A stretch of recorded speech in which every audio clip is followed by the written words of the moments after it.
Minsan may tao nabubuhay mag-isa, lumalaban mag-isa sa buhay, pinili at minsan nalagay lang doon sa ganong sitwasyon. There are people who live all alone, who fight in life all alone. Not by their choice, but because of some circumstances. Hindi nila pinili, kamukha na lang na mga namatayan ng asawa. Early on, they were widowed.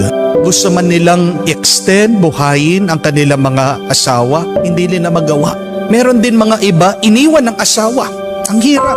Mag-isa nagpapalaki sa mga bata. Hindi po sila sumakabilang buhay, sumakabilang bahay, sabi nila. Naghanap ng iba. Meron din mga iba, maaga na ulila. Dahil sila ang panganay, sila naging breadwinner para sa pamilya, para sa kanilang mga kapatid. Ang hirap, ang sakit. But there are some who choose to be alone. Why? Because they have to. Kahit na ayaw nila, pinili nila na mag-isa. May dahilan. Kamukha na lang ng mga nasa ibang bansa, mga OFW. Kailangan nilang iwan ang kanilang mga asawa, ang kanilang mga anak, kanilang mga pamilya. Kahit na naho-homesick sila, nalulungkot sila, nadidepress sila. Kailangan mabuhay mag-isa, lumaban na mag-isa. Minsan nakakalungkot, mayroong mga ibang matatanda. Ang tanda-tanda na, nagtatrabaho pa. Bakit? Kailangan, pinipili nila. Kasi hindi maasahan yung kanilang mga anak. Yung kanilang mga anak, anong alam gawin? Gumawa ng bata. Ang dami-dami mga apo, kailangan ipag-aral. Ang dami-dami mga apo, kailangan mabuhay. Pumunta po kayo sa palengke, madaming ganyan. Ang tatanda na, medyo nakukuba na nga sa pagtatrabaho. Makikita mo mag-isa, nagtitinda, pinipili nila, lumalaban para sa kanilang mga apo, para sa kanilang mga pamilya. At ganyan din po, hindi po ba?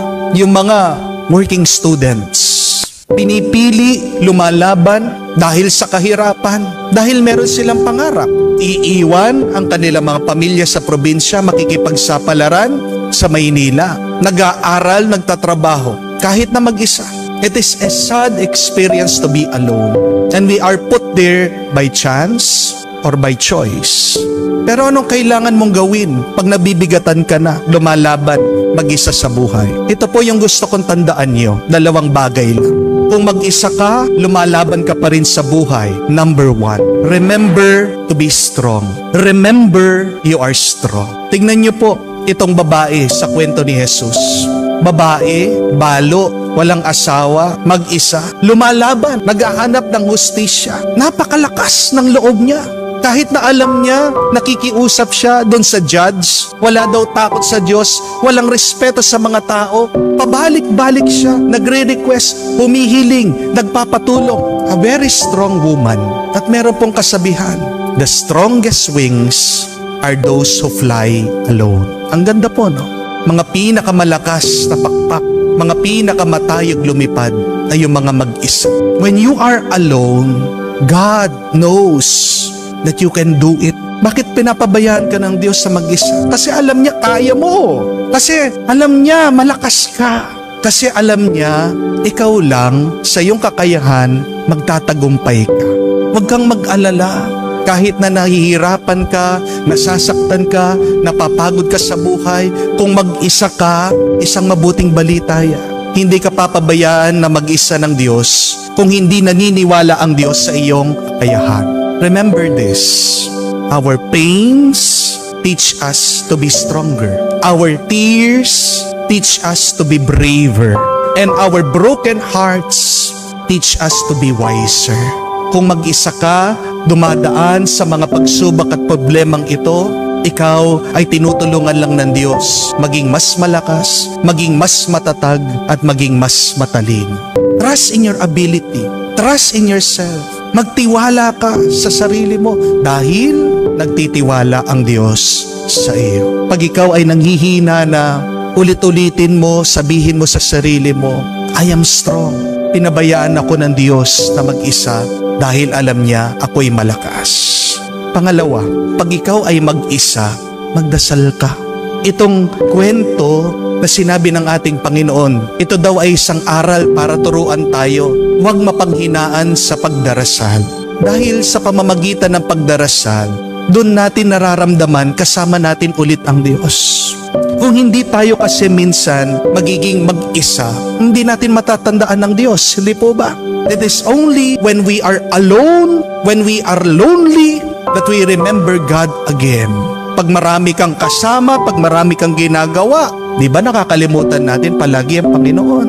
Kaya nga, kung gumagawa ng paraan ng Diyos para maging mag-isa ka, magpasalamat ka.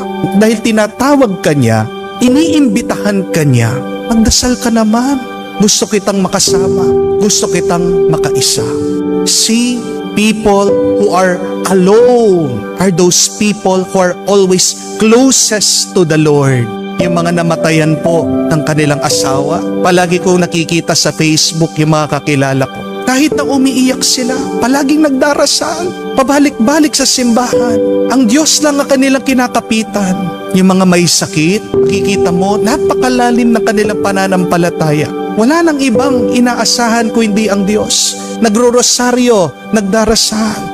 Pag ikaw ay nasa sukdulan na ng pagod, ng hirap, ng lungkot, sino pang mapupuntahan mo? Sino pang makakausap mo? Wala nang iba kung hindi ang Diyos.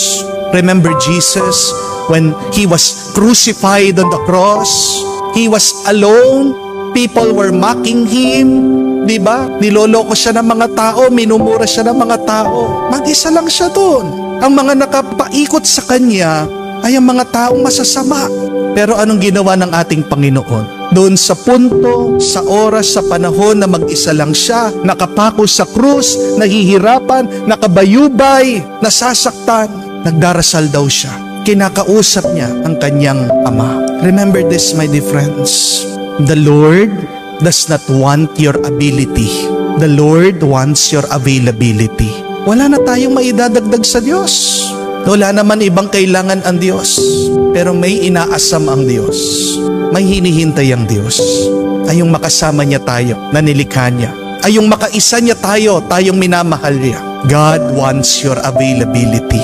When you are alone, God has freed you so that you can be focused and be one with Him. Remember that. Pagka malulungkot, kung ikaw ay mag-isa, dahil una tandahan mo, nagtitiwala ang Diyos, nakakayanin mo yan, malakas ka, you are strong. Huwag ka malungkot kung ikaw ay nag-iisa sa buhay, dahil inalis ng Diyos ang lahat, your distractions, so that you can be more available with Him, so that you can pray and be one with God.